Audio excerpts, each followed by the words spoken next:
Well, and I think it's really interesting too when we talk about the Sabbath. For me, the Sabbath day, because it is a day of rest, is also a day of healing because of that rest. Very It is the day that helps me to heal from those other 6 worldly days much. that I'm able to have that day to heal spiritually.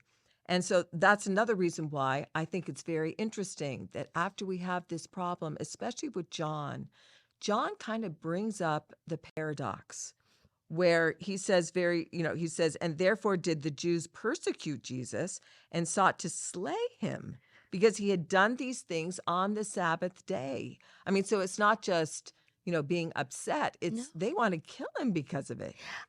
The paradox, paradox, I think it's Jared Halverson always talks about contraries, and paradox is another way of referring to that. Two things that don't seem that they can fit together.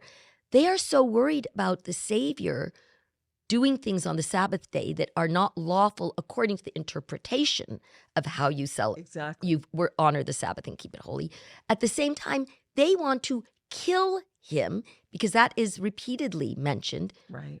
for not abiding by a man-made definition of what is and isn't permitted on the Sabbath day. So right there's a real problem. Well, and not only that, but also think that the Savior was Jehovah of the Old Testament. And so he was the one that initially Of gave course. that, remember the Sabbath day and keep it holy. And yet they are the ones that are going to kill him for breaking the Sabbath day.